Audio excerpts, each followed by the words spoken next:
And welcome back to Noon Edition. Our guest right now is Sergeant Anthony Kuhn of the Ohio State Highway Patrol, and this is Motorcycle Awareness Month.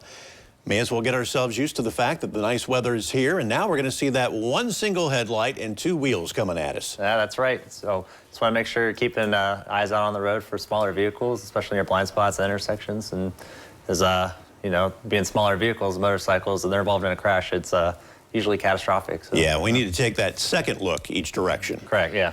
Okay, now I put together a couple of graphics here because this is startling when you start looking at the numbers that we're about to look at here. First of all, motorcycles were at fault in 56% of all motorcycle-involved crashes over a four-year period of 2018 to 2022, and 64 fatal crashes. So that just kind of tells us right there the motorcyclists themselves are a little bit more at fault, just a little.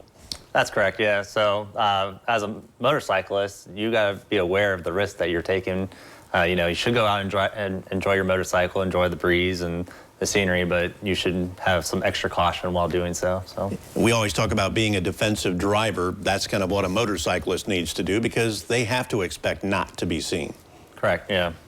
All right, our second thing to look at, also in that same time period, 2018 to 2022, almost 19,000 motorcycle-involved crashes and the deaths of 953 riders and 13 others. I would imagine the others are probably the automobile driver getting killed or possibly a pedestrian. But those are some alarming numbers. So that tells us there's a lot of crashes you guys investigate.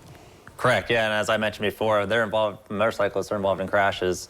I've actually been on scene with a serious injury, deer crash on a motorcycle. So, you know, when motorcycles involved in crashes, some injury is going to be involved usually. So yeah, there's just not too much room for error when you are going down on the pavement, that's for sure.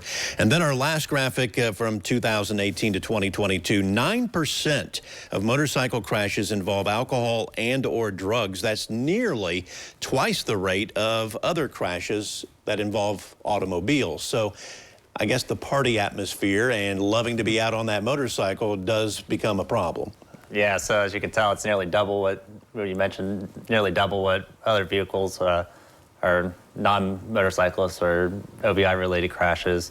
So like I said before, there's a lot of extra risk involved in driving a motorcycle. So we want to emphasize drive sober as usual, drive defensively, drive trained, so get your permit, your endorsements, know how to operate your motorcycle or the motorcycle you're operating, and then wear your safety equipment. And I know it seems like a burden for everybody else, but I'd like to add on to that last graphic, like 77% of crashes or drivers that were killed weren't wearing any kind of safety equipment. So right, I know when it's 90 degrees out, you really want that cool breeze hitting your face, but at the same time, not too many people who hit their head on the pavement are going to survive without a helmet. Correct, yeah. And one last thing we really need to make sure people are aware of, don't be mowing your grass and pushing the grass out onto the highway.